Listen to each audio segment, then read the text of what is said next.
Hello, everyone, and welcome to our webinar, Dialogues with Developers. We're just going to wait a couple minutes for people to filter through, and we'll get started in just a second.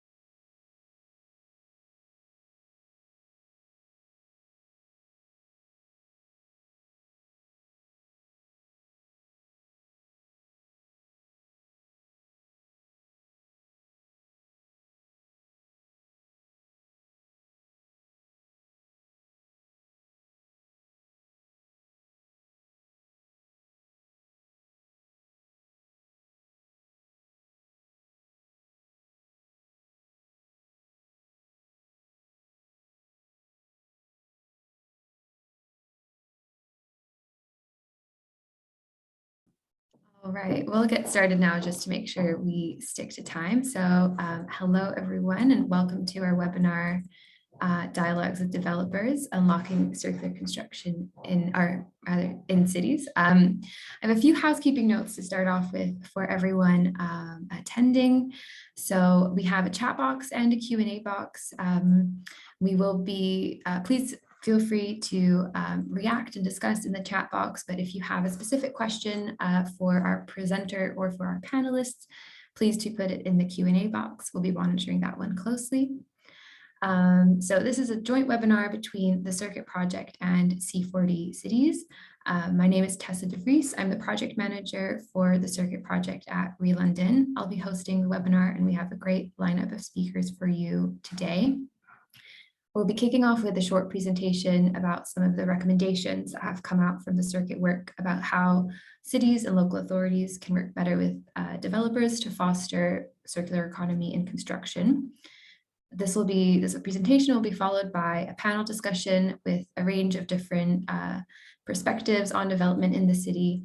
And this panel will be moderated by Cécile Faraud, who's the program manager for clean construction at C40 Cities. Before we get into our program, I just wanted to give a couple lines of background on the projects. So the CIRCuIT project is a 4-year Horizon 2020 project that works in 4 cities: Helsinki, Hamburg, Copenhagen, and London.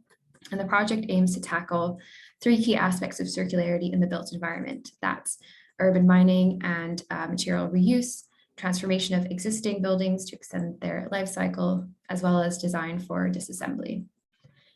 One of the ways the project has explored fostering circularity in cities is exploring the governance aspect. And this is the branch of work in which we've explored how cities can strengthen their relationship with development and developers to further the circular economy. We're thrilled to be joined by the C40 Clean Construction team. And the Clean Construction program at C40 works with cities globally to foster sustainability in a green and just way in their construction industries. So, of course, one aspect of that is the circular economy, and we're really glad to have this international perspective here today. So with that, I'm going to introduce our presenter for today, and that's Frederick Peterson. He's city planner and project manager in the planning division of the Technical and Environmental Administration in the city of Copenhagen. So he oversees the development of Copenhagen's sustainability tool, which is used in the city's planning, and has been very involved with the work that we'll be presenting today. So thanks so much, and I will hand over to Frederick to present now. Thank you very much, Tessa. I'll share my screen and we can get underway.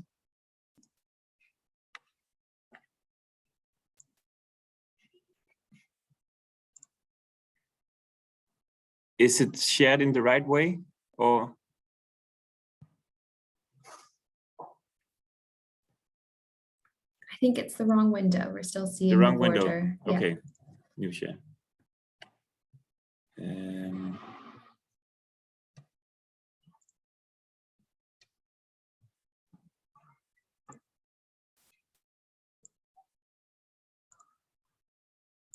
Here we go. That's better. Right? Perfect. Cool. Yes. Thank you so much, Tessa. So yes, as you heard, my name is Frederik, and I am currently situated in the planning division, and I was also situated in the planning division when I was writing this report together with good colleagues on the CIRCuIT project. What this report is about is finding ways to improve the dialogue on circular construction within these cities of Europe, and we all have different approaches and different planning practices across cities, and this was an effort to try to find what commonalities we have between cities on the sort of obstacles we face when we have a dialogue between developers who want to build in our cities and city officials and local planners who are from the cities. So these are the recommendations for an improved dialogue between those parties. And the recommendations came to be by having, first of all, workshops with planners across all 4 cities from the CIRCuIT project, Helsinki, London, Hamburg, and Copenhagen, on what's their view on how to improve this talk on circular construction or sustainability in general. Not all planners are fully aware of what circular construction is, so sometimes the recommendations could also be used for sustainable practices in general. After that, we had interviews based on the feedback from the workshops with developers, private developers across the 4 cities, on how they see these recommendations and what sort of recommendations they would send the other way. So this resulted in we had 11 data sets, workshops and interviews, and from those came more than 100 different statements, all recommendations. We then piled those recommendations into different themes and made sort of a generalization of those recommendations and made them more general in that sense. So what was the result was 7 more or less coherent recommendations with 2 to 3 sub-recommendations, which go into more specific details on what can be done in this dialogue. And as I said, the practices across the 4 cities are very different, but the recommendations are these, and I will just quickly run over all 7, but I will dive more deeply into 3 of them. So the first recommendation is to prioritize requirements for developers. The cities have a lot of different agendas and a lot of different things that they want to achieve in regards to sustainability, but sometimes the developers can find it a bit tricky to see what is the prioritization from the cities, what do they want the most. The second recommendation is that the cities should be better at providing a more clear overview of the planning process from all the way from the application for maybe a new local plan or a new construction project, all the way to the building permit, because they feel sometimes there is a bit communication between different departments within the city. The third recommendation is that we should talk circularity in specific as early as possible, and that is because we can make the most change in the beginning of a planning process. So we should have this talk in regards to circularity as early as possible. The fourth recommendation is that we should create synergies between the goals we have within the city and the goals which more and more developers start to make more explicit in terms of the sustainable goals they want to achieve, and try to find the common goals here. The fifth recommendation is that we should sometimes, this is a recommendation and it could be unfolded the way, however the city wants, but maybe we should in some areas set less requirements in some areas if we want to allow for more circular construction in other areas, because there is a budget and there is a way to do things. So we should make more room for circular construction in the planning practice. The sixth recommendation is that whenever there is a new policy change, if new politicians want a new way to have planning in the cities, there should be a clear channel to reach out to all developers that we have this change.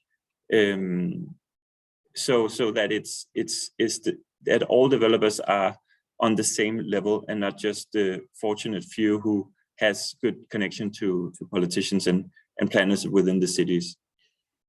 And then the last recommendation is that we should use the data that we are gathering in these years, that we're getting more and more data on circular construction, and use that data and knowledge to educate planners, because this is a fairly new subject for them as well, and they have a lot of different things to plan for, but this should be an integral part of their education to whenever they are planning. Yeah, so I'm just gonna go quickly over maybe just the three of them, which I think is the most relevant for the panel, which is mostly developers today, and it's these three recommendations. The first one is that we should prioritize requirements for developers. When I had interviews with developers, they saw that the city wants to both have more trees within the city. They want to have better city spaces, etc., etc. There's all these different goals that the city wants to achieve, but it's very difficult to navigate in as a developer. So if a city can make a very specific strategy on circular construction and circular economy in general in regards of planning, including a very specific guidance on how to achieve this strategy, that would be a recommendations, especially for developers to the cities. London has sort of a guidance, but in Copenhagen, for example, we don't have any strategy specifically on circular construction within our planning. The fourth recommendation is to create synergies between the goals. More developers, they are using different certification systems. For example, I have a picture of BREEAM, WELL, LEED, and DGNB.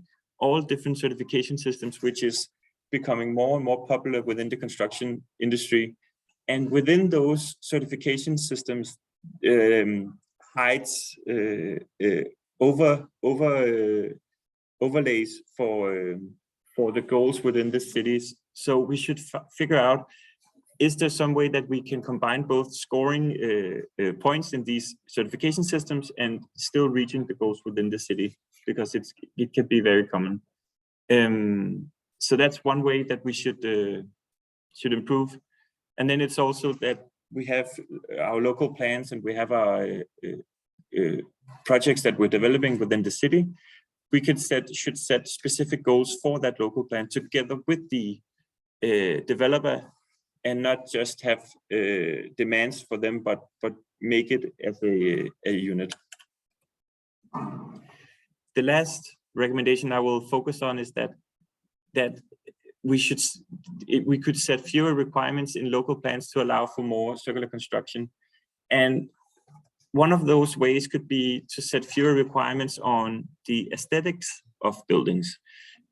The first picture is a picture of a building in Copenhagen, which is built by the facade having this patchwork system of old bricks, which couldn't be separated because of the mortar. It was then cut out with the circular saw, like a diamond saw, and then used as this patchwork for the facade. And I'm not quite sure how the planning laws or the requirements we set here in Copenhagen for this building. But there's certainly a lot of planners within this city who thinks this is not an attractive and aesthetic building. But when we get feedback from citizens, they really like this building, and maybe we should not set as many requirements in the local plan, and then trust the developer to make a good building with the materials they have at that point in time, because it's not always certain what materials they have to use for example, a facade. Then another recommendation is that we could make pilot areas within the city, maybe new development areas, which have less requirements or more loose requirements in terms of our local plans, but could then be a test bed for circular construction within the city. And the last one is we could reward developers for reaching goals on circular economy, and that could be some sort of deal with maybe the developers could get more square meters or something like that in return for using a circular approach in some sense. I'm not quite sure how this could work out, but that's the recommendation, at least from the developers. So these are just like a few of the recommendations, and I think maybe just a conversation starter for the panel. But lastly, I will just I'll just say that we also looked at what kind of tools could be used for this dialogue within the 4 cities that we researched. And at least in Copenhagen and in London, we have some tools that can work together with these recommendations. And in Copenhagen, we have this sustainability tool for our local planning, which is touching upon some of these circular themes and just introducing concepts in the dialogue that maybe we cannot set laws for or make specific demands, but it could at least be a part of the planning conversation and dialogue. So maybe there is a chance to integrate it into the project. And in London, there is a more specific guidance on how to make introduce circular ideas into the construction process. I think it's, as I understand it, it's more specific to in terms of what can be set as demand and whatnot. But these are just some tools which could be used in this dialogue to get a common understanding of how to use these recommendations. So yeah, a conversation starter, and I'm excited to hear what the panel has to say about these recommendations, and maybe they have some other recommendations as well for improving the dialogue. Great, thank you so much, Frederik. You're completely right. So much to talk about there. So I will quickly hand over to Cécile to see what our panel thinks of these findings.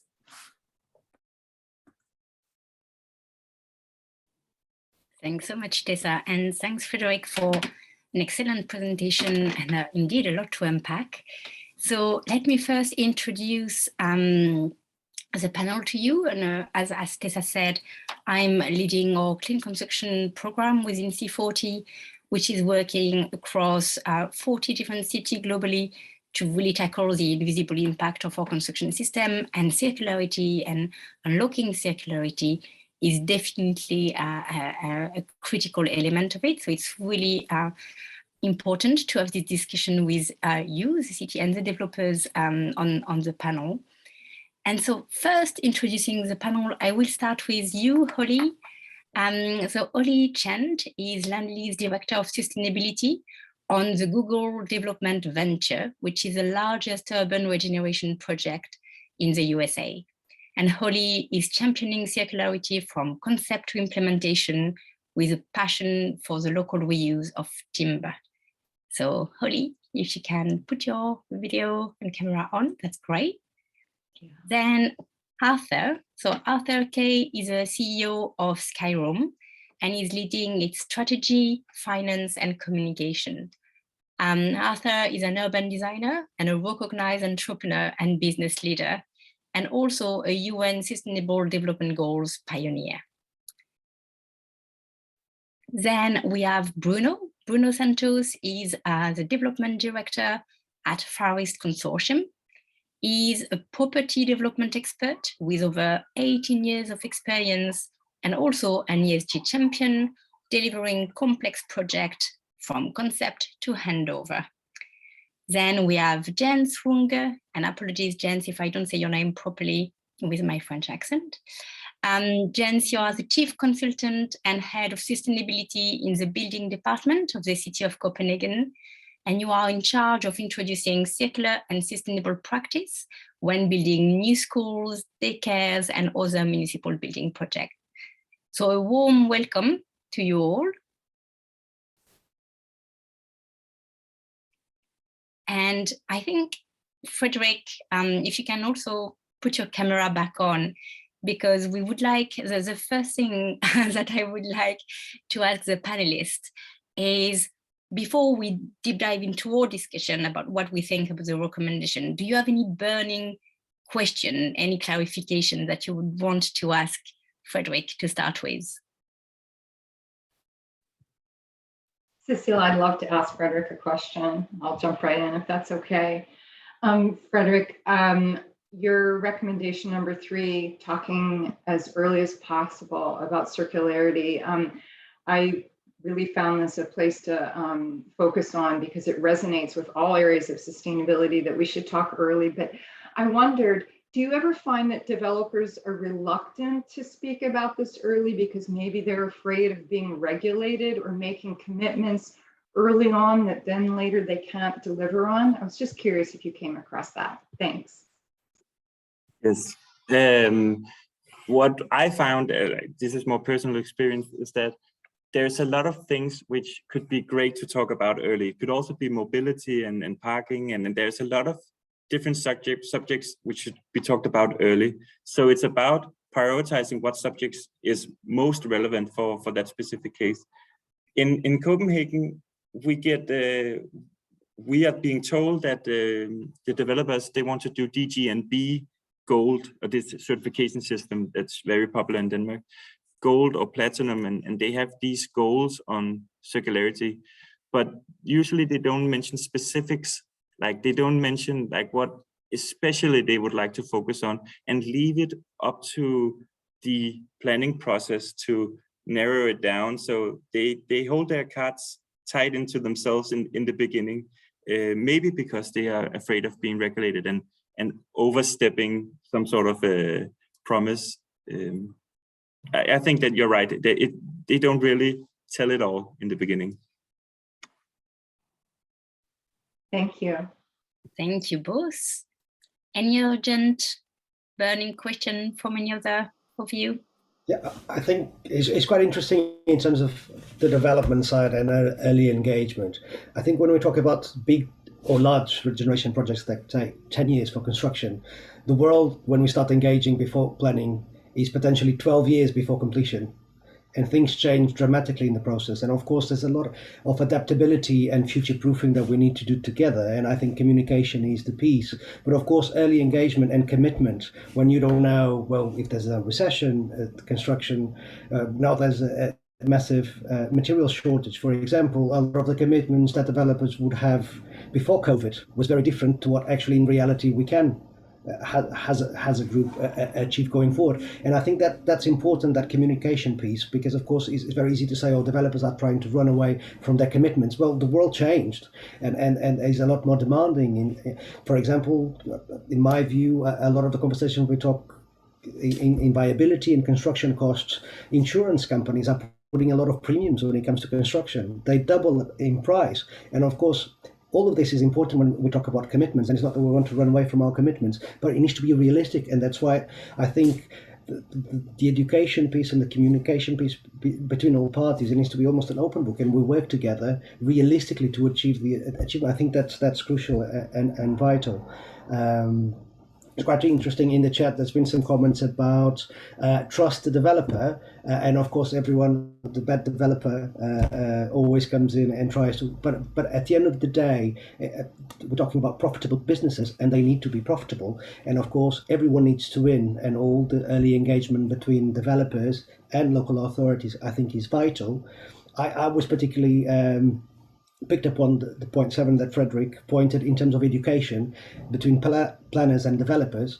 In my mind, that's even more important, that everyone across the construction and development, every single consultant, architects, engineers, everyone is part of this discussion and education piece, because if everyone from inception has the mentality of how we think of actually activating circular economy principles, which, to be honest, I think most of us consciously or unconsciously are already doing, probably not quantifying it or qualifying it as a circular economy target. But I think a lot of it, and the education piece, in my mind, it goes across the whole board.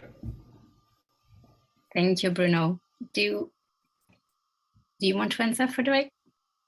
Yeah, I don't think that maybe that's not a question, but a quick comment is that, yes, of course, we set demands in the cities, but it's because we experience all types of developers, both the very ambitious developers and also the developers who are mostly, let's say, keen on scoring big bucks in their development projects and not so much on the quality side of it. So there's all different developers.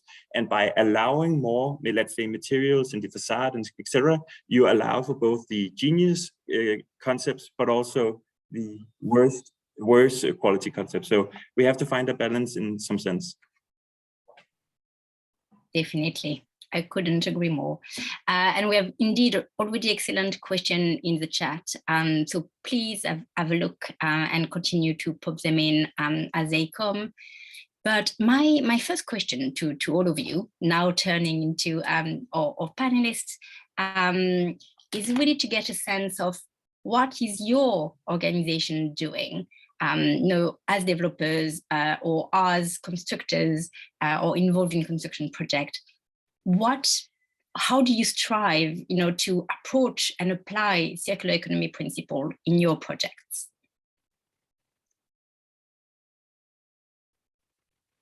And I can be a French dictator and tell you who should speak, but I'm also happy for you to just take the floor. I'm always saying woman first. So Holley, do you want to start? Sure, Cécile, my pleasure.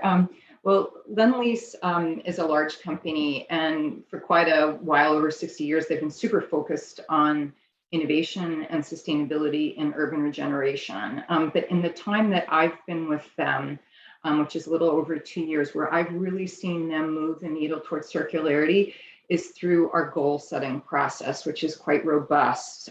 So we set goals. We have goals right now called our Mission Zero goals. And one of those is related to scope 1 and 2 neutrality by 2025. But a really pertinent goal for this discussion is our absolute zero emissions goal by 2040, which is, of course, eliminating emissions related to scope 3, embodied carbon, circularity. And so, okay, great, we have goals, but that's not enough. It's how do you work toward those goals? How do you create plans? So I've been really pleased with the company's process around requiring us to have roadmaps, but also positioning us so that we're a team of teams. We're a global company, 12,000 people, but in terms of the sustainability subject matter experts, we get to talk to each other if we want to every week. There's opportunities, there's training. Also, I've found it really, really helpful for pushing the needle on circularity to spend time with our cost planners, quantity surveyors, I guess you would say in the UK. And that collaboration between the sustainability experts and the cost planners focused on circularity is amazing. It really helps us discover breakthrough points that I think are unique and keep us moving, authentically toward our goals. So I'll stop there. Thank you.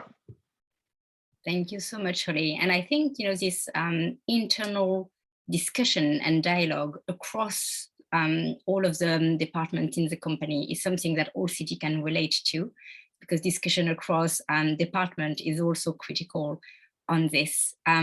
So I see you're eager to go, Arthur. Go for it. Thanks, and great to be here, everyone. Thank you for joining.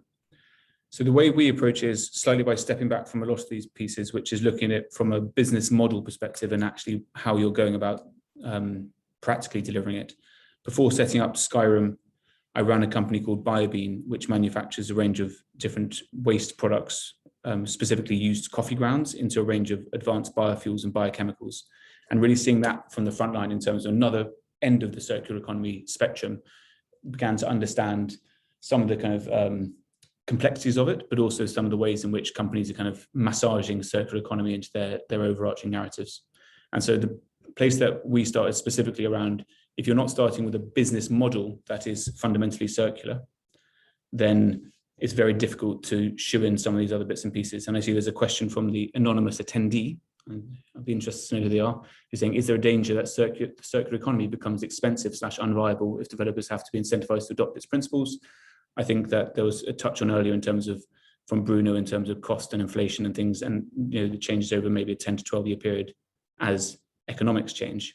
And all of these things come back to that at the moment, sustainability generally and circular economy specifically is a optional extra and a nice thing to have. And so there's either government that can regulate and ensure it that it happens, or there's a way in which either a benevolent leader who's interested in sustainability can adopt it and incorporate it within their existing business models, or somebody can use it as a additional sales and marketing strategy to be able to talk to clients, supply chain, the consumer, as someone who's going to buy one of these homes at the end of the day, about the benefits of it. So all of these is my slightly cynical and jaded approach to say, actually, what you need to do is you need to go back slightly farther and think about actually what the business model is, and make sure that if you are, as you mentioned, Bruno, a for-profit developer, as one example, that the more money you make, the more circular economy deliverables you're actually getting through that. And at the moment, a lot of these frameworks, not saying in the case of what Frederick presented, but a lot of the frameworks are not fundamentally aligned, i.e. the more profit and the more CO2 saved, embodied carbon saved, whatever metric we want to be talking about, those aren't correlated. Specifically, enter Skyroom, specifically what we're talking about, and this is my plug now for the business, but that's the kind of the context of which we've been looking at from, is around how you can specifically reuse existing buildings, but how you can do so in a way that is also profitable. The way that we look at it, which is certainly not the only way, or indeed the best way, is simply our approach to it, is looking at how you can reuse existing buildings, refurbish them, and add new floors in the airspace above them. So it's looking at retaining existing structures. Often, Holley, you touched on scope 3 emissions, for example, and embodied carbon that sits within that. And so reuse those existing buildings and then add new stories, typically between 2 through to 10 stories. Our specific focus is on key worker housing in London, which is simply a target that we're looking at. But I think my provocation to the panel and comment for the attendees is around this underlying point around business model alignment with a circular economy, rather than adding in, it's very good to use, it's better to use reclaimed wood than not. I think most people would agree with that, but that's a nice thing to add on top of it, rather than a really deep embedded business model. That's my kind of rant over. Thanks for letting me work through that. Go for it, gents. Yeah, hello everyone. I'm maybe a little bit slower in English. I'm not as well formulated as you are, but what you talked about, Arthur and Bruno, it makes me think about on the one side you have strategy, and on the other side you have your different more or less big projects where you are trying to develop things, and there is maybe not a clear link between the two of them. If I take the strategy part, our politicians, I'm working in the municipality of Copenhagen, so I'm not an authority and I'm not a developer. I'm doing construction work in the municipality of Copenhagen, and there has been a political decision now that we have to present the carbon emission on every new big project that we are doing in the municipality. So our politicians get to know what is the carbon emission of this project. The problem is when they get that result, they don't know what to do about it. They will not know what to do about it. So I think it was you, Bruno, who talked about absolute sustainability. So there are different things that we have to link. I don't know if London did that in your strategy, but we get some numbers, but we don't know what to do about them actually. Maybe, at least that's the case in Copenhagen right now. Then we have our different building projects: a school, a daycare institution, or a sport facility. And we are working on different circular principles. We are developing a circular non-load-bearing wall in some facility. But there's a huge distance between that wall and making a circular building. So from doing development we are right now working to develop things in 10 to 15 projects. But we have between 150 and 200 projects in the municipality of Copenhagen. So there's a huge way to go still, even though we are considered some of the most ambitious in Denmark. So it makes me think about the link between development and the strategy, and the fact that we develop some small thing is not changing the culture. I think that's what you were talking about, Arthur.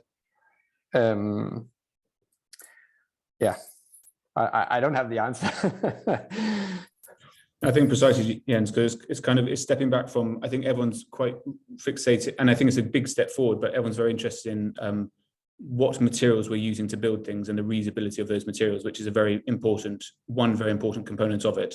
But as important, or I would argue sometimes more important, is what we're building, where we're building it, and how we're building it. And those kind of slightly broader, and I think Bruno, you touched on it as well, and obviously mentioned by the other panelists too, are quite fundamental to making it joined up, and then making sure that these are the point around taxation, and because a developer should be able to make a profit, and so it's more trying to find a way that they can be aligned. And at the moment they are at loggerheads that if you make more money you get or make it a more successful development, that's almost a tax that's seen rather than a benefit that flows. So looking at those in a different way. Because in London, of course, at the minute we have the carbon offset payment. So of course, the greener you go, the less you pay, has an incentive. And of course, a similar mechanism could evolve for circular economy. And that could be an easy way to incentivize and work together. And I think we talk about the relationship planner developer, but I think one of the keys, for example, working with other developers, is wider communication between developers, because there's quite a lot of synergies in terms especially wider regeneration projects within especially large development schemes in London, and have that conversation, which actually is being fundamentally chaired by the council, and creating wider generation forums with the various developers, which has been extremely useful, especially when we're talking about infrastructure, for example, works, and so that everyone is aligned, and just that has a piece of doing significant infrastructure works and bring everyone to the table at the same time. It's been fundamental, really. And on this question, sorry, Holley, but just to make the link there, and maybe you can answer straight on this question of business model.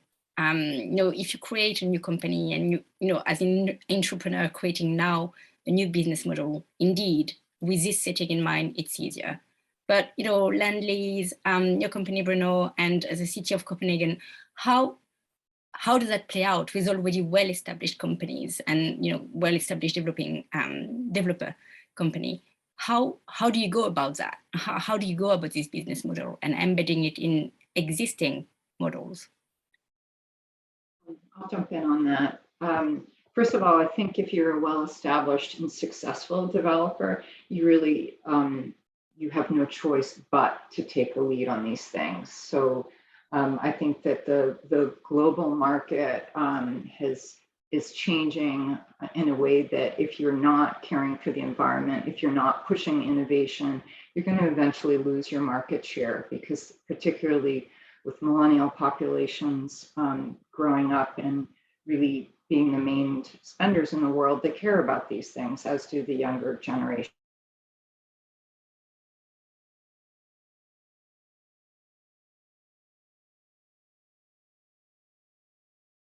I think we lost you, Holley. Uh, Oh, you're back. Okay. I also, I want to tie this back to something that Frederik said from the report about setting fewer requirements in local plans. I actually think that requirements can be really dynamic in creating a leapfrog effect forward so that the market has to change. And I've worked in different situations where mandating sustainability, particularly related to materials. Initially, yes, it was a big shock to the market and there was an expense, but pretty quickly things stabilized and progress was made. So I'm very open to that, even though, working for a development company, I guess I might be unusual in saying that I'm pro legislation, but I'm interested to see what the other panelists have experienced and what they think about Frederik's point about the fewer requirements. Go for it after. Yeah, I'd agree with that, Holley. My pushback or question would be around, I mean, without naming names, there are certainly developers who have divisions on sustainability or carbon, and they look like they're a whole kind of division within it, and you find out there's one person in this division or 1.5 people in this division. And indeed, from the coalface, in terms of, I'm particularly interested in embodied carbon and scope 3, in terms of where a lot of this, I believe a lot of low-hanging fruit within the circular economy exists, because as Jens, you touched on, developing new materials and building these new materials, that wall you mentioned can be expensive, complex, time-consuming, but some of the easy ones are just reusing existing structures. However, in London, for example, it's almost always cheaper, easier, less complex to just quietly knock it down when nobody's looking, and build something taller, bigger, and with a new floor plate, because sadly the materials are often not the most expensive part. The land is the most expensive part. I'm assuming the Google campus is somewhere in the West Coast. We're talking from kind of large cities in Western Europe. So these are all places where land is incredibly expensive, and existing buildings are sadly often quite annoying. However, there is a lot of carbon within them, as well as, you'd argue, heritage value and social value that exists within those buildings. So my pushback would be around saying, how many big companies are actually doing that? I would argue very few, and certainly some might be talking about it, but very few actually doing it when push does come to shove in terms of retaining an existing structure, for example. Bruno, do you want to answer that? It really depends the level of development. We go from building high-rise buildings, 65 stories in a very small plot, to actually regeneration grade 2-star, which is the highest you can get in terms of heritage in the UK. So it goes both ways, to be honest, but ultimately it needs to be financially viable for the scheme if it is a high-density scheme in a very small plot. But of course, look at it and understand how it goes. But in saying this, even if it is a new build, we spend a lot of time with our consultants to look at future-proofing and understand how the users can adapt in the future. For example, the use of car parks, even retail units, the heights of buildings, and understand how we can future-proof and retrofit potentially elements and adapt the uses and ensure that platform is relatively flexible. We have our challenges with local authorities when it comes to have these discussions about future proofing, because it's not a clear understanding, but it really depends the scheme, it really depends the financial of the scheme and how it works, because they're all different depending on the location. If we're doing something prime in central London, or if we're doing something in a brownfield site in the suburbs. I would just want to throw something interesting in terms of legislation that Holley well alluded to in terms of bringing it on. I think one of my biggest concerns personally would be people. And of course, is well bringing new legislation, but you need to have enough qualified people to deal with it. And I think at least in London, there is a massive shortage of planners and people to deal with, and it's all about people, and not just a shortage of planners, a short of qualified planners, and a lot of them, they don't stay in the same job for too long. And of course, we're talking about development projects that are lengthy projects, and you create the relationship with the planning officer and the local authority that you're working with, and you have all these plans, you do all this good work, and this person leaves, and this creates a lot of hurdles and hiccups in the process, and it's extremely challenging. I think the people aspect is a massive issue, at least in my personal view, dealing with local authorities. A good opportunity for you to answer, Frederik. You had your hands up. No, it's another point. I think maybe the questions in the Q&A would be more relevant for this part, and I'll circle back to it later if there's time. Super. I do think though that it's a good question, right? Because Bruno, you mentioned the main purpose of today is to understand how do we have a better dialogue between developers and with cities. And so you mentioned that this discussion about future-proofing is difficult with local authorities. So I wonder, Jens, is it something that you've encountered? No, I'm not the authority in the city, but we are having networks with developers, so I think we are talking about it. But I'm not really the right one to answer that question. But I think now that I'm talking, I think for Frederik and we have had some discussions on how the problems that we have inside the municipality to avoid buildings being torn down. So if we have problems inside the municipality, maybe it's not that strange if developers have the same problem. But that was not the topic of today. Yeah, we are in network with developers as well, so we are trying to learn from them, and hopefully we can also give something back. I think actually that's sharing the same challenges is also where therefore this key recommendation on a better dialogue comes in, and actually mapping them out and seeing what they are, and therefore where you're blocking each other in this sense is quite important. And therefore on this, that leads me to my next question for all of you, which is how does this recommendation resonate within your own business? Is it something that you already, are any of the recommendations that you are using already, or are any of the recommendations that seems alien or really sound? So having your sense on the recommendation. Any starter? Sure, I'd be happy to start, Cécile. I'll link this back to the prioritization of requirements for developers.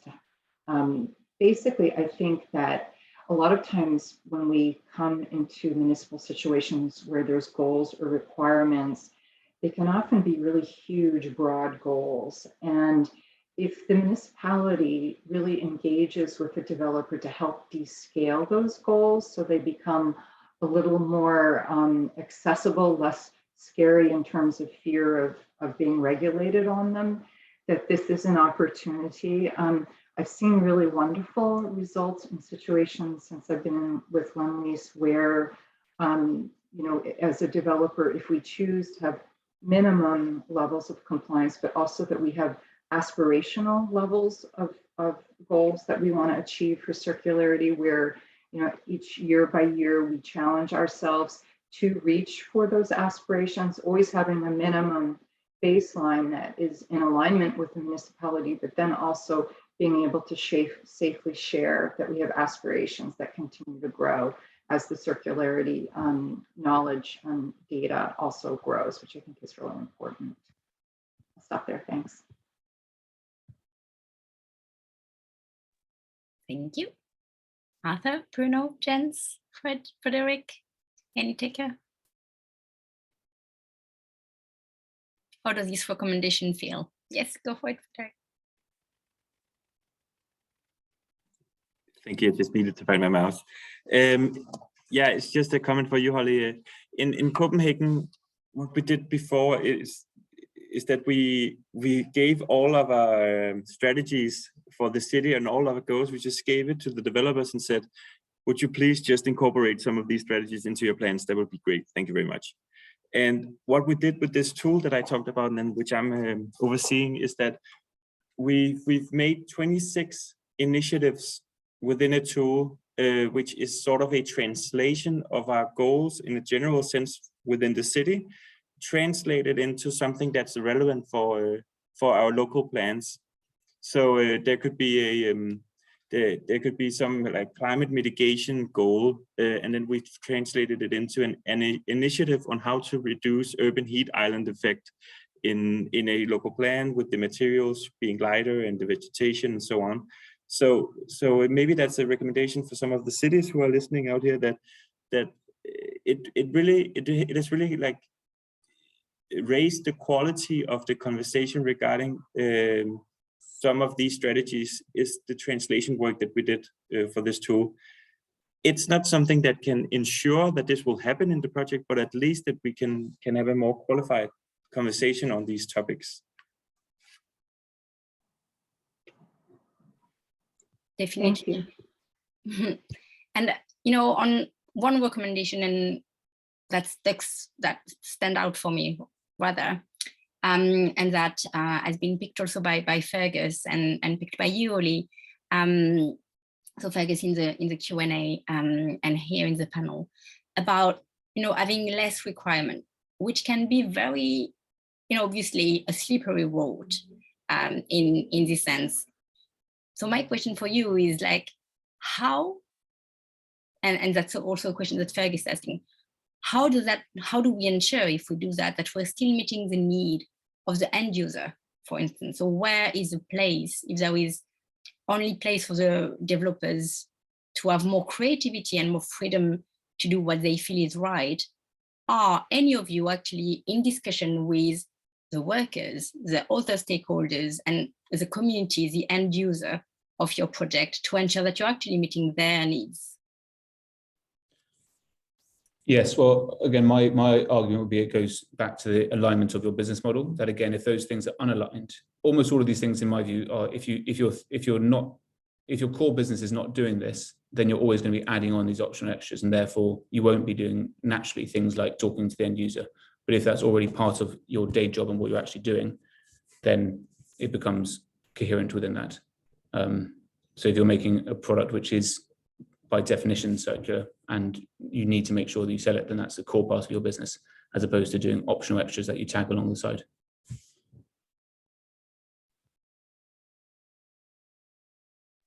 Holley?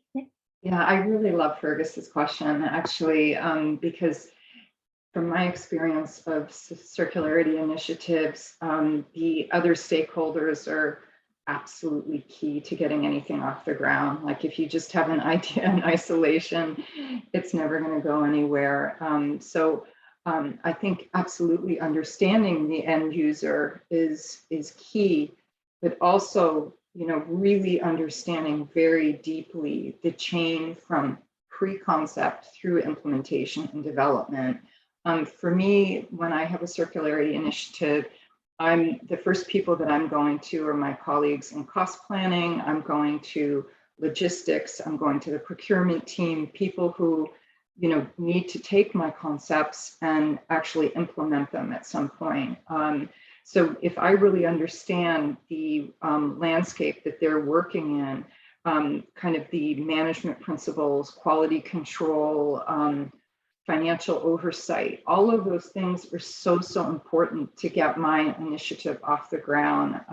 So yes, I want to understand what the end user really needs, but once I understand that, then I go to the very front of the chain and look at what everybody else has to meet in terms of their obligations and try to anchor it into an integrative process at that point in the front end.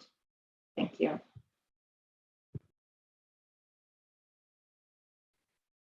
Any other answers on this from you, Jens, from you, Bruno, Frederik? Yes, Bruno? Yeah, I can. Can you hear me okay? Yes, you froze for a second, but you're back. Or not? Yeah, sorry. Apologies. No, I think. Can you hear me okay?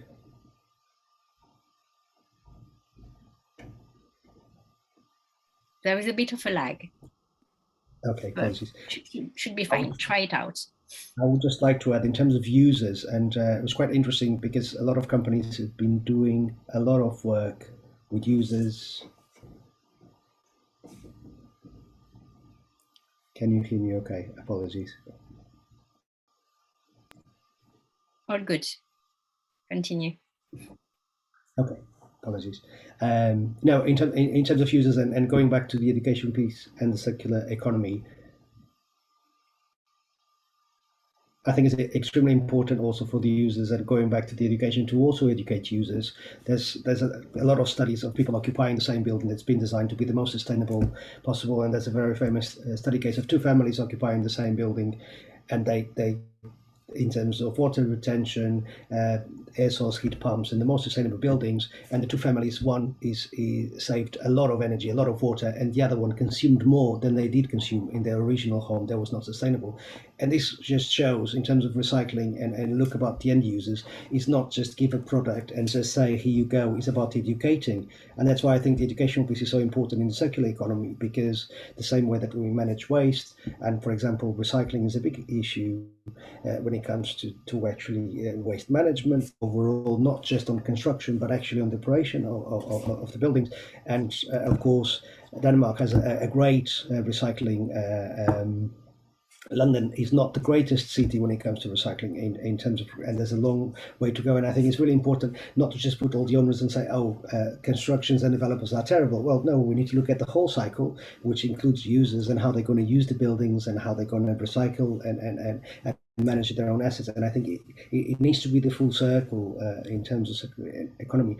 And we spend a lot of time with the local authority also understand how we're going to future-proof, for example, waste management collection, and look at systems that have been used in Northern Europe for quite a while, and trying to reintroduce them and take all the lessons learned.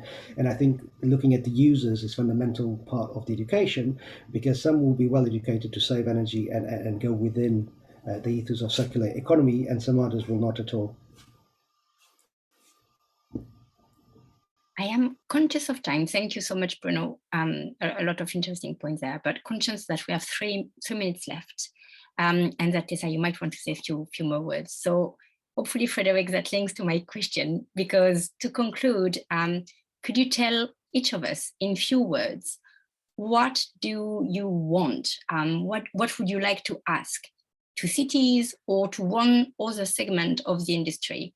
What is one thing you would want ask of them to really help you go further in your circularity processes? So one takeaway, like what would be your one request, either to city or to another part of the construction system? I think a big request, which I'm not sure can be fulfilled, but is that openness in terms of maybe the business model part, which Arthur talks about, is that if something is not viable, please let us know. And at least in Denmark and Copenhagen, we are not allowed, like legally, to plan in regards of the business model. It's not something that we should take into account. We can take into account legally, but if something's not viable, it would be better for us to know, so that we don't go down as like a sidetrack and just sit in our own tower and talk about all these different goals and demands that we would like to set. So an openness in the beginning of the conversation, so that we can be more specific. Yeah. Excellent. Any other one request?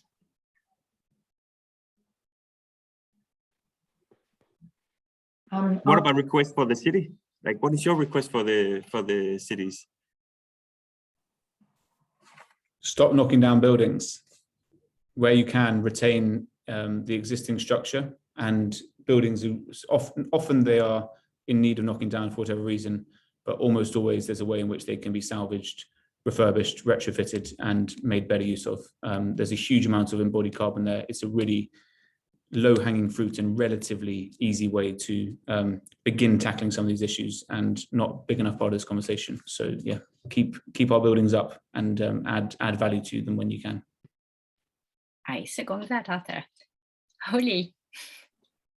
I was going to throw in that I think it's really important if the city is able to be transparent about their own human resource constraints that they might have, kind of in alignment with what one of the other panelists said, that, you know, this is a big topic and sometimes it's very under-resourced. But if the city is able to be transparent and also to make the developer their partner in conception and implementation through transparent communication about what can actually be achieved, I think the developer will be able to be more bold, but also more precise in how they go forward with their initiatives to be in alignment with the city's resource constraints. Co-ownership, definitely an important one. Bruno, Jens?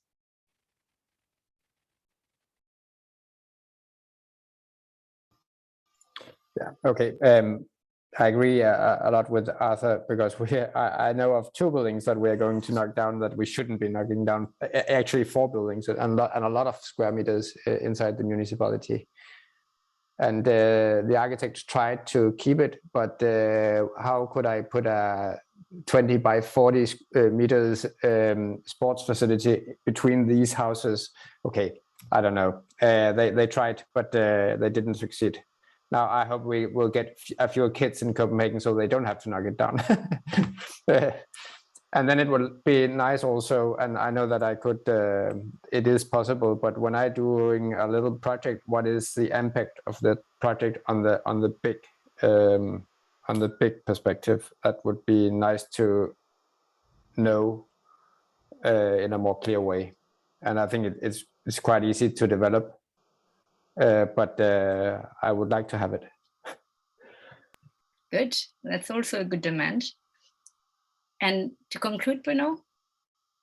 Now, I'll make everyone's words mine, to be honest. I agree with everyone. I would just add that, again, just reinforce that in terms of communication and education is key. And I would add that the cities will be great chairs to open the conversation between developers, because there's quite a lot of synergies lost, because it is normally just between developer and CT, and it should be between developers, if there is the scope for that, and the CT. So more involvement of more stakeholders. Yes. Tessa, back to you. Thank you all very much for all of your inputs. Yes, that was amazing. I want to say major thank you to all of you, because that was honestly just listening to a very interesting podcast over here and then remembering that I have to thank you guys all after. And extra special thank you to you, Cécile, for your brilliant moderation today. And I hope everyone who's been listening in has enjoyed. And if we can take one thing away, let's keep the conversation going offline. So I hope everyone enjoys the rest of their day wherever they are. And we'll catch you on the next one. Thanks, everybody. Thank you very much. Thank you. Thanks, everybody. Thank you. Bye.